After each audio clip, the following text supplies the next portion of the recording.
আসসালামু আলাইকুম। Blackbird TechBD YouTube চ্যানেলের পাইথন প্রোগ্রামিং কোর্সের আরও একটি ভিডিওতে আপনাকে স্বাগতম। পূর্ববর্তী ভিডিওতে আমরা ভেরিয়েবলস এবং বিভিন্ন রকমের ডেটা টাইপ নিয়ে কথা বলেছিলাম। যেমন আমরা লিস্ট ডেটা টাইপ দেখেছি, আমরা স্ট্রিং ডেটা টাইপ দেখেছি, আমরা ডিকশনারি ডেটা টাইপ দেখেছি, সেট ডেটা টাইপ দেখেছি। সো আমরা অনেকগুলো ডেটা টাইপ কভার করে ফেলছি। এখন আমাদের যেটা করতে হবে যে আমাদের আরেকটু ডিপ ডাইভ করতে হবে। সো আমরা আরেকটু ডিপ ডাইভ করার জন্য আজকের এই ভিডিওতে আমরা লজিক নিয়ে কথা বলবো, কিভাবে পাইথনে লজিক ইমপ্লিমেন্ট করতে হয়, কিভাবে লজিক নিয়ে কাজ করতে হয়, লজিক কিভাবে কাজ করে, সব কিছু নিয়ে আমরা বিস্তারিত আলোচনা করব। সো আমরা শুরু করি। সো পাইথনে বেসিক্যালি লজিক যেভাবে লিখতে হয়, যে লজিক ব্যাপারটা আসলে আমরা যদি একটু সিম্পলিফাইড করে প্রথমে বোঝার চেষ্টা করি, যে লজিক হচ্ছে গিয়ে আহ, য- ব্যাপারটা এরকম যে যদি কোনো একটা ঘটনা ঘটে, তাহলে সেই ঘটনার প্রেক্ষিতে পাইথন কোনো একটা আচরণ করবে, অথবা যদি অন্য কোনো রকম একটা ঘটনা ঘটে, তাহলে সেই অন্য কোনো রকম ঘটনার প্রেক্ষিতে পাইথন আরেক রকম আচরণ করবে। যেমন আমি যদি সিম্পল ভাষায় একটু বলার চেষ্টা করি, যেমন ফর এক্সাম্পল আমার টেবিলের ল্যাম্প যেটা আছে, টেবিলের ল্যাম্পটা আমি জ্বালাবো আমার কোনো একটা কাজের দরকারে। এখন টেবিলের ল্যাম্পটা জ্বালানোর জন্য আমি সুইচ প্রেস করলাম। সুইচ প্রেস করে দেখতেছি যে আমার টেবিলের ল্যাম্প জ্বলতেছে। যদি জ্বলে তাহলে ঠিক আছে, আমি সেই টেবিলের ল্যাম্পটা জ্বালাই, আমি আমার যে প্রয়োজনীয় কাজটা সেটা আমি করব। কিন্তু যদি সেই ল্যাম্পটা না জ্বলে, তাহলে বুঝতে হবে আমার ল্যাম্পটা নষ্ট হয়ে গেছে। তখন আমার যেটা করতে হবে, যে ল্যাম্পটা জ্বলতেছে না, সো জ্বলতেছে না, তাই এজন্য আমাকে ওই ল্যাম্পটা কোনো একটা মেকানিকের কাছে নিয়ে যেতে হবে, অথবা কোনো প্রবলেম হয়েছে কিনা সেটা সারানোর জন্য নিতে হবে। সো এই যে আমরা লজিকের উপর ডিপেন্ড করে যে কাজটা করলাম, যেমন আমার ল্যাম্পটা যদি জ্বলে তাহলে ঠিক আছে, ইটস ফাইন, আমরা যে কাজটা করার উদ্যোগ নিচ্ছিলাম সেই কাজটা করব। আর যদি না জ্বলে, তখন আমাদের যেটা করতে হবে সেটা হলো ল্যাম্পটা সারানোর ব্যবস্থা করতে হবে। সো এই যে আমরা, এটা কিন্তু একটা লজিকের মধ্যেই অপারেশনটা হইলো, যে যদি কাজ করে, যদি ল্যাম্পটা জ্বলে তাহলে কাজ করব, আর যদি না জ্বলে তখন আমরা সারানোর ব্যবস্থা করব। তো এটা কিন্তু, এই যে যদি, এটা কিন্তু এই এটা কিন্তু লজিকের মধ্যে বা শর্তের মধ্যে পড়ে গেছে। এই যে শর্তর মধ্যে আমরা যে লজিকটা ফেললাম, যে যদি জ্বলে তাহলে আমরা কাজ করব, যদি না জ্বলে তাহলে আমরা সারাবো। সো এই যে শর্ত, এই শর্তটা কিন্তু পাইথনের মধ্যে ইমপ্লিমেন্ট করা যায়। যেমন যদির ইংলিশকে আমরা জানি যে পাইথন খুবই ইজিলি মানে হিউম্যান রিডেবল একটা ল্যাঙ্গুয়েজ। তার মানে হচ্ছে পাইথনে আমরা যেটা লিখবো সেটা মানে মোস্ট অফ দ্য কেসেস আমরা পাইথনে সবসময় ইংরেজি বিভিন্ন ওয়ার্ড ব্যবহার করেই পাইথনে প্রোগ্রামিংটা করে থাকি। সো এখানে যদির ইংলিশ হচ্ছে ইফ, আমরা জানি। সো এই যে ইফ, এটা হচ্ছে গিয়ে পাইথনের একটা লজিক্যাল একটা কন্ডিশন। তো এটা হচ্ছে গিয়ে এই শর্ত দিলাম যে ইফ, যদি কোনো একটা কাজ হয় তাহলে সেটা, যদি কোনো কন্ডিশনটা এরকম হয়, তাহলে সেটার প্রেক্ষিতে কোনো একটা কাজ করতে হবে পাইথনকে। তারপরে আরেকটা আছে এলিফ। এলিফ হচ্ছে গিয়ে যদি না, মানে সরি, যদি না না, এলিফ অর্থ হচ্ছে গিয়ে অন্যথায় যদি, মানে প্রথমে যাবে ইফে, ইফে প্রথমে দেখবে যে ইফের শর্তটা মিট করে কিনা। যদি মিট না করে তারপরে দেখবে এলিফে। তার মানে হচ্ছে গিয়ে যদি এইটা হয় তাহলে এইটা করো, অন্যথায় যদি এইটা হয় তাহলে এইটা করো। আর তারপরে লাস্ট আরেকটা আছে, সেটা হচ্ছে গিয়ে এলস। তো এলসের কাজটা কি? এলসের কাজটা হচ্ছে যে যদি এবং অন্যথায় যদি, এই দুটার কোনোটাই যদি, কোনো শর্তই যদি না মিট করে, তখন এই এলসের মধ্যে পাইথনের এই যে আমরা অপারেশনটা ডিফাইন করে দেবো, সেই অপারেশনটা রান করবে। তার মানে হচ্ছে প্রথমে, আচ্ছা আমি এখানে সহজে একদম উদাহরণ বা আমরা কোড করেই দেখি। সো আমরা যেটা করব, যে আমরা সিম্পল একটা কম্প্যারিজন করার চেষ্টা করি। প্রথমে এক্স নামে একটা ভেরিয়েবল নিব, আমরা জানি ভেরিয়েবল কি। তারপরে ভেরিয়েবল নিয়ে এখানে 5 স্টোর করলাম, আমরা জানি 5 একটা ইন্টিজার ডেটা টাইপ। আচ্ছা, তো আমরা এখানে 5 স্টোর করলাম, দেন এখানে আমি লিখলাম যে এক্সের মধ্যে আমরা 5 নিলাম। এবার আমি চেক করব যে এটা পজিটিভ সংখ্যা নাকি নেগেটিভ সংখ্যা। এখন এটা করার জন্য আমাকে ইফের মধ্যে প্রথমে ইফ দিব। If if x if x is greater if x is greater than 0, যদি এক্স 0 থেকে বড় হয়, আমরা জানি পজিটিভ হতে গেলে 0 থেকে বড় হতে হবে। তো if x is greater than 0, তাহলে আমাদের যেটা করতে হবে যে প্রিন্ট, আমরা লিখব যে পজিটিভ প্রিন্ট পজিটিভ। তারপরে তারপর এক্স যদি 0 থেকে বড় হয় তাহলে সেটা পজিটিভ হবে। তারপরে আমরা জানি যে নিউট্রাল নামে আরেকটা ভ্যালু আছে, নিউট্রাল হচ্ছে গিয়ে জিরো। জিরো হচ্ছে গিয়ে সবসময় নিউট্রাল, পজিটিভও না নেগেটিভও না, এটা একটা নিউট্রাল ভ্যালু। সো এটা করার জন্য কি করতে হবে, আমাকে লিখতে হবে যে এলিফ, অন্যথায় যদি, যদি আমরা একটু মানে এইগুলার যদি বাংলা করে নিই তাহলে আমাদের জন্য বুঝতে একটু সুবিধা হবে। সো ইফ মানে হচ্ছে গিয়ে যদি, এলিফ মানে হচ্ছে গিয়ে, এলিফ মানে হচ্ছে কি, এটা হচ্ছে কি এলস ইফ, এলস ইফের একটু শর্ট ফর্ম আর কি, এলসের এল আর ইফ এই দুটো মিলে এলিফ হচ্ছে। So elif x is equal to zero, then এখানে প্রিন্ট করবে কি, প্রিন্ট করবে হচ্ছে নিউট্রাল, নিউট্রাল আর else, else print, else print negative. So এখানে আসলে অনেক বোঝানোর অনেক কিছু আছে, বাট আমরা আগে রান করে রেজাল্টটা একটু দেখে নিই। সো এটা পজিটিভ দেখাচ্ছে, কারণ আমরা জানি যে অবভিয়াসলি 5 একটা পজিটিভ, পজিটিভ একটা নাম্বার। এখন আমি যদি এটা জিরো করে দিই তখন সে আমাকে নিউট্রাল দেখাবে, এবং আমি যদি -2 দিই তাহলে সে আমাকে এটা নেগেটিভ দেখাবে। এখন এখানে বেশ কিছু জিনিস আলোচনা করার আছে। সো প্রথম যে জিনিসটা আমি আলোচনা করতে চাই সেটা হচ্ছে গিয়ে ইনডেন্টেশন। এখন ইনডেন্টেশনটা কি? ইনডেন্টেশন হচ্ছে, আমরা এই যে এখানে দেখা যাচ্ছে প্রথমে 3 নম্বরে একটা লাইন লিখলাম, আমরা লাইন লিখলাম যে if x is greater than zero তাহলে প্রিন্ট পজিটিভ। এখন এই যে প্রিন্ট পজিটিভ, এটা কিন্তু আমরা এই 3 নাম্বার লাইন যে জায়গা থেকে শুরু হচ্ছে তার থেকে একটু ডান দিকে সরায় আমরা লিখছি। সো এইটার কারণ কি? এটার কারণ হচ্ছে, এটাকে বলে পাইথনের ভাষায় এটাকে, বা প্রোগ্রামিংয়ের ভাষায় এটাকে বলে ইনডেন্টেশন। ইনডেন্টেশন মানে হচ্ছে গিয়ে এই যে সামান্য একটু সামনে সরায় লেখা। তো সামান্য একটু সামনে সরায় লেখার উদ্দেশ্য হচ্ছে এটা বোঝানো যে এই 4 নাম্বার লাইনটা, এই 4 নাম্বার লাইনটা, এই 4 নাম্বার লাইনটা হচ্ছে গিয়ে এই যে ইফ কন্ডিশনের যে ব্লকটা আছে, এই ইফ কন্ডিশনের ব্লকের আন্ডারে এই 4 নাম্বার লাইনটা আছে। তার মানে এই if x is greater than zero এতটুকু ব্লকের মধ্যে যা যা থাকবে সবগুলা এক ট্যাব, এক ট্যাব মানে হচ্ছে গিয়ে চারটা স্পেস। সো এক ট্যাব করে সব ডান দিকে সরানো থাকবে। তার মানে এই ব্লকের মধ্যে যা কিছু আছে সবগুলা ইনডেন্টেড থাকবে, মানে ডান দিকে সরানো থাকলে এটা বোঝা যাবে যে এটা হচ্ছে গিয়ে এই এই লাইনগুলা সব যতগুলাই ডান দিকে সরানো থাকবে ততগুলাই হচ্ছে এই ইফ ব্লকের মধ্যে আছে, ইফ ব্লকের বাইরে না। তার মানে ইফ ব্লকটা যদি মিট করে, ইফ ব্লকের কন্ডিশনটা যদি মিট করে, তখন প্রোগ্রাম এই 5 নাম্বার 6 নাম্বারের দিকে যাবে না, প্রোগ্রাম তখন এই 4 নাম্বার লাইনের বা এই ইফ ব্লকের ভিতরে ইনডেন্টেড অবস্থায় যতগুলো থাকবে, যতগুলো লাইন থাকবে শুধুমাত্র ততগুলো লাইনই এখানে এক্সিকিউট করবে পাইথন। সো এটা হচ্ছে কি পাইথনের ন্যাচারাল বিহেভিয়ার। সো ইনডেন্টেশনটা এই জন্য জরুরি, আমাদের ব্লকের মধ্যে কোন ব্লকের মধ্যে কতটুকু আছে এটা বোঝানোর জন্য ইনডেন্টেশনটা খুবই জরুরি। সো এটা গেল ইনডেন্টেশন। আরেকটা ব্যাপার আছে, সেটা হচ্ছে এই যে এখানে আমি কেন দুইটা ইকুয়াল দিলাম, এখানে আমি কেন দুইটা ইকুয়াল দিলাম, এখানে দুইটা ইকুয়াল দেওয়ার, আমরা জানি যে আমরা এতদিন দেখে আসছি যে এই যে এক্স ইজ ইকুয়াল টু -2, এখানে একটা ইকুয়াল দেওয়া, কিন্তু এখানে দুইটা ইকুয়াল দেওয়া। তার কারণটা কি? কারণ হচ্ছে একটা ইকুয়াল দেওয়া মানে হচ্ছে গিয়ে আমি বুঝাচ্ছি যে এক্সের মধ্যে 2কে অ্যাসাইন করা, মানে একটা ইকুয়াল মানে হচ্ছে কি এক্সের মধ্যে আমি 2কে অ্যাসাইন করে দিলাম। কিন্তু এখানে দুইটা ইকুয়াল দেওয়া মানে হচ্ছে গিয়ে এক্সের সাথে সামনে দুইটা ইকুয়ালের পরে যে জিনিসটা থাকবে সেটার তুলনা করা। দুইটা ইকুয়াল মানে হচ্ছে গিয়ে কম্প্যারিজন করা, যে এই দুইটা কি সমান নাকি সমান না। দুইটা ইকুয়াল দিয়ে কম্পেয়ার করে যে এই দুটার ভ্যালু কি সমান কি না। আর একটা ইকুয়াল দিয়ে অ্যাসাইন করে যে এক্সের মধ্যে আমি -2টা অ্যাসাইন করলাম, স্টোর করলাম। আর দুইটা ইকুয়াল দেওয়া মানে হচ্ছে দুইটার ভ্যালু, এক্সের ভ্যালু এবং জিরোর ভ্যালু কম্পেয়ার করা। সো আমি যদি এখন দেখি যে আমার হচ্ছে গিয়ে প্রথমে এক্সের ভ্যালু আমি -2 দিলাম, প্রথমে আমি পজিটিভ ভ্যালু দিয়ে দেখাই। সো এক্সের ভিতরে আমি 5 দিলাম অথবা 10 দিলাম। 10 দেওয়ার পরে যেটা হবে সেটা হচ্ছে এখানে 10 দিলাম, তারপর পাইথন, তো আমরা জানি যে পাইথন একটা ইন্টারপ্রেটেড ল্যাঙ্গুয়েজ, তার মানে হচ্ছে গিয়ে লাইন বাই লাইন।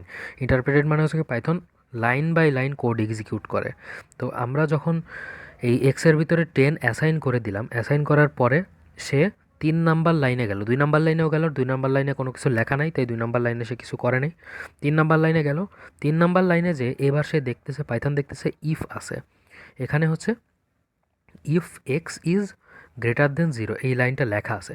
এখন ইফ যেহেতু পাচ্ছে, সো ইফের পরে এই যে শর্তটা আমরা দিলাম এই শর্তটা পাইথন চেক করতেছে যে এক্স কি জিরো থেকে বড় নাকি ছোট।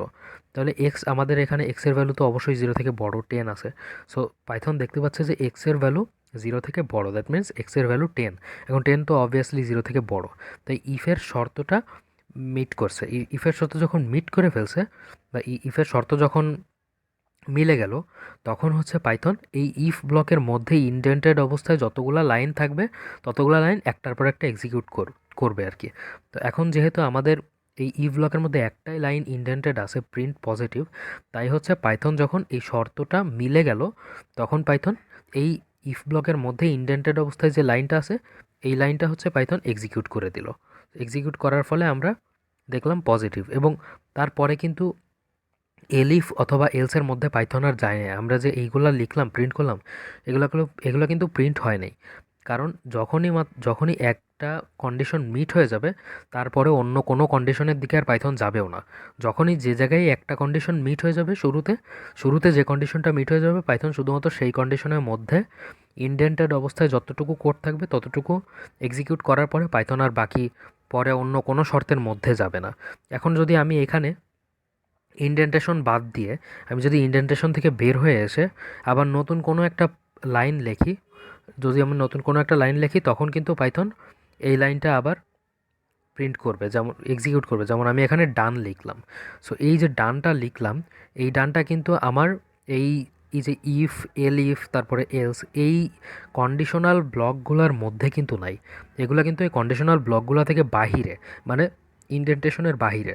সো ইনডেন্টেশনের বাইরে যখন আছে, পাইথন এই কন্ডিশনাল ব্লকটার ভিতরে ইনডেন্টেশনে যতটুকু আছে ততটুকু রান করার পরে পরবর্তী অন্য কোনো কন্ডিশনের মধ্যে যায় নাই। কিন্তু যখন দেখলো পাইথন যে সবগুলা কন্ডিশন শেষে ইনডেন্টেশনের বাইরে রেগুলার টাইপের আরেকটা ফাইল বা আরেকটা লাইন লেখা আছে, তখন সে পাইথন এটা আবার প্রিন্ট করবে। এই যে পজিটিভের পরে ডান লেখা আসছে, সো এই ডানটা প্রিন্ট হচ্ছে কিন্তু 10 নম্বর লাইন থেকে।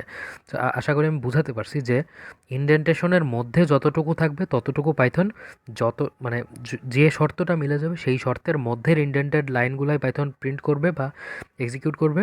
তারপরে ইনডেন্টেশন, তারপর হচ্ছে কন্ডিশনাল ব্লকগুলা যেখানে শেষ হয়ে যাবে, তারপরে যদি বাহিরে ইনডেন্টেশনের বাহিরে কোনো লাইন থাকে সেটা আবার প্রিন্ট করবে। সো তারপরে এখন আমরা দেখি যে আমরা জিরো দিয়ে দেখি, জিরো দিয়ে দেখলে কি হচ্ছে, এখানে নিউট্রাল আসতেছে। আমি এটা করে দিই, এটা হচ্ছে মুছে দিই। এখন জিরো দিলে নিউট্রাল আসছে। সো জিরো যখন দিলাম তখন প্রথমে আবার পাইথন আবার লাইন বাই লাইন, প্রত্যেকবারই লাইন বাই লাইন যায়। সো প্রথমে দেখলো যে x is equal to zero, ঠিক আছে, পাইথন মেমোরিতে এক্সের ভ্যালু জিরো দিয়ে দিল। দেওয়ার পরে 3 নম্বর লাইনে চেক করতেছি if x is greater than zero or not, তাহলে এক্স জিরো থেকে বড় নাকি ছোট। এখন যেহেতু এক্স আমরা আগেই জিরো স্টোর করে দিলাম এক্সের মধ্যে, সো 3 নম্বর লাইনে পাইথন দেখতেছে যে এক্সের ভ্যালু জিরো থেকে বড় না, এক্সের ভ্যালু জিরোই, জিরো থেকে বড়, জিরো থেকে বড় না। জিরো থেকে বড় মানে বড়ই হইতে হবে, জিরো সমান হইলেও হবে না।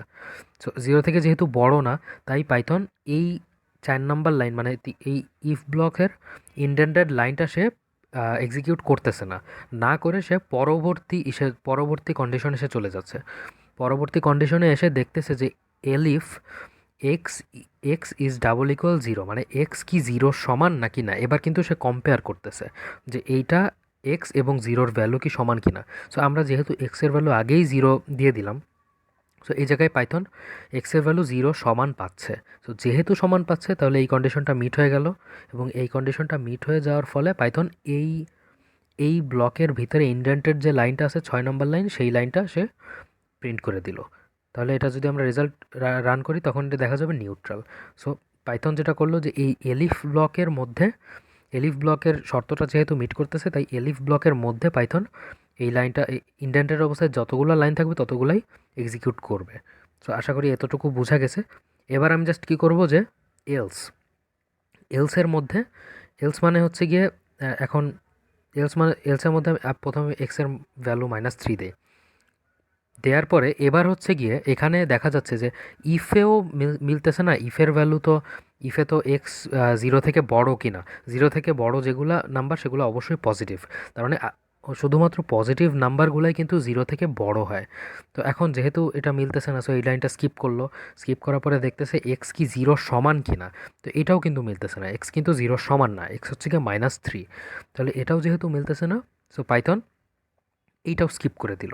স্কিপ করার পরে তারপরে এলস, তার মানে কি, মানে হচ্ছে কি ইফের শর্ত যদি মেলে, মানে ইফ যদি যদি এক্স জিরো থেকে বড় হয় তাহলে পজিটিভ লিখবে। এলিফের মধ্যে আছে যদি এক্স জিরো সমান হয় তাহলে নিউট্রাল লিখবে। আর এলস মানে হচ্ছে গিয়ে জিরো থেকে বড় না হলে অথবা জিরোর সমান, এই দুটার কোনো একটাও যদি না হয় তাহলে এই দুটা ছাড়া অন্য যা কিছুই থাক সেটা আমরা এলস, এলস মানে অন্য যা কিছুই হোক, তার মানে এলসের মধ্যে আমি অন্য যা কিছুই হোক না কেন এলসের মধ্যে চলে আসবে। যদি জিরো থেকে বড় হয় তাহলে এই প্রিন্ট পজিটিভ করবে, যদি জিরোর সমান হয় প্রিন্ট নিউট্রাল করবে। এই দুটার মধ্যে কোনো কিছুই যদি না হয় তাহলে এলসের মধ্যে চলে আসবে, এলসের মধ্যে এসে নেগেটিভ প্রিন্ট করবে। এখন আমরা জানি যে একটা সংখ্যা হয় পজিটিভ হতে পারে, মানে জিরো থেকে বড় হতে পারে, অথবা জিরো হতে পারে, অথবা জিরো থেকে ছোট হতে পারে। সো জিরো থেকে বড় হইল না প্রথমবার, জিরোর সমানও হইল না দ্বিতীয়বার, তাহলে তৃতীয়বার নিশ্চয়ই যেটা হবে সেটা হচ্ছে কি জিরো থেকে ছোট। সো এলসের মধ্যে জিরোর থেকে ছোট আসতেছে, দ্যাট মিন্স -3। এখন -3 যদি আমি প্রিন্ট করি তাহলে এটা রান করলে এটা নেগেটিভ দেখাবে। সো আশা করি আমি ইফ, এলিফ এবং এলস এই দুটার ব্যবহার আমি বুঝাইতে পারছি। এখন জাস্ট আমি আরও কিছু ইফ এলিফের মানে আরও কিছু কন্ডিশনাল লজিকের ব্যবহার দেখাবো আর কি, আরও জিনিসটা ক্লিয়ার করে বোঝানোর জন্য। সো আমি এগুলো সব মুছে দিই। মুছে দিয়ে আমি একটা প্রোগ্রাম লিখবো, সেটা হচ্ছে গিয়ে চেক করবে যে একটা নাম্বার কি অড নাকি এভেন। মানে হচ্ছে গিয়ে অড এভেন মানে হচ্ছে গিয়ে বিজোড় এবং জোড়। সো আমরা এই নাম্বারটা বা এই প্রোগ্রামটা লেখার জন্য প্রথমে নাম্বার নামে একটা ভেরিয়েবল নেই, নাম্বার নামে একটা ভেরিয়েবল নিয়ে সেটার মধ্যে আমরা ফর এক্সাম্পল 25 নেই। তারপরে এখন আমরা চেক করব ইফ নাম্বার, ইফ নাম্বার নাম্বারকে 2 দিয়ে ভাগ করা যায় কিনা। এটা হচ্ছে কি মডিউলাস, এটাকে বলে মডিউলাস অপারেশন। এটা হচ্ছে কি পাইথনের ম্যাথমেটিক্যাল অপারেশনগুলোর মধ্যে একটা। সো মডিউলাস মানে হচ্ছে গিয়ে আমি যদি এখানে নাম্বারকে 2 দিয়ে মডিউলাস করি, মানে বাংলা ভাষায় বলতে গেলে আমরা জানি যে নিঃশেষে বিভাজ্য, মানে 2 দিয়ে ভাগ গেলে এটার ভাগশেষ যদি 0 থাকে তার মানে এটা বুঝবো যে এই নাম্বারটা 2 দিয়ে নিঃশেষে বিভাজ্য, তার মানে 2 দিয়ে এটা ভাগ করা যায়। এখন আমরা জানি যে যে কোনো নাম্বার সেটা সেটা যদি 2 দিয়ে ভাগ করা যায় দ্যাট মিন্স ওই নাম্বারটা একটা জোড় সংখ্যা বা জোড় নাম্বার। সো যদি 2 দিয়ে মডিউলাস করার পরে সেটার রেজাল্ট 0 হয়, তার মানে দেখেন এখানে কিন্তু আমরা একটু হালকা একটু অ্যাডভান্স লেভেলের মধ্যে চলে গেলাম যে ইফ নাম্বার মডিউলাস 2, মানে নাম্বার মডিউলাস 2 2 দিয়ে নিঃশেষে বিভাজ্য কিনা এটা চেক করার জন্য মডিউলাস 2 দিলাম। So number modulus 2 is equal two 0, তার মানে এইটার রেজাল্ট, এই এতটুকু পার্টের রেজাল্ট, এতটুকু পার্টের রেজাল্ট 0-র সাথে মেলে কিনা বা 0-র সমান কিনা। যদি 0-র সমান হয় তখন সে কী করবে, তখন সে প্রিন্ট করবে এটা একটা ইভেন নাম্বার। সো তখন এটা প্রিন্ট করবে ইভেন। যদি নিঃশেষে বিভাজ্য হয় 2 দিয়ে তাহলে সে প্রিন্ট করবে ইভেন নাম্বার। আর যদি না হয় তাহলে এখানে আমাদের এলিফের কোনো দরকার নেই, কারণ এখানে সেকেন্ডারি কোনো শর্ত আসতেছে না। যদি 2 দিয়ে নিঃশেষে বিভাজ্য হয় তাহলে এটা জোড়, আর যদি না হয় তাহলে সেটা বিজোড়। সো যদি না হয় তাহলে এখানে লিখব এলস, এলস লিখলাম, এলসের পরে প্রিন্ট করলাম যে এটা প্রিন্ট করবে অড। সো এখানে দেখেন, এখানে কিন্তু এলসের পরে আর কোনো আমরা শর্ত লিখি না, ইফের পরে আমরা শর্ত লিখি, কিন্তু এলসের পরে আর কোনো শর্ত লিখি না, কারণ ইফের পরে শর্ত লেখার দরকার হয় যে যদি এইটা হয় তাহলে সেটা হবে, কিন্তু এলসের পরে কোনো শর্ত লেখার দরকার না। মানে এলস মানে হচ্ছে কি অন্য যা কিছুই হোক, তাহলে এখন অন্য যা কিছুই হোক মানে আমরা কিন্তু এখানে শর্তটা স্পেসিফাই করে দিচ্ছি না। সো যা কিছুই হইতে পারে, এই জন্য এই জায়গায় আমরা এলসের মধ্যে দিচ্ছি প্রিন্ট অড। সো এখন আমাদের নাম্বারটা এখানে কি হচ্ছে, নাম নাম ইজ, ও আচ্ছা, এখানে আমি নাম্বার ভেরিয়েবল নিলাম কিন্তু এখানে শর্ট ফর্মে লিখে ফেলছি নাম্বার, এখানেও হবে হ্যাঁ নাম্বার। এখন কিন্তু এটা অড দেখাচ্ছে। সো আমরা জানি যে 25 কিন্তু একটা বিজোড় নাম্বার, 25কে 2 দিয়ে ভাগ করলে নিঃশেষে বিভাজ্য না 25। সো এখন যদি আমি 22 দিই তাহলে কিন্তু এটা একটা ইভেন নাম্বার দেখাইতেছে।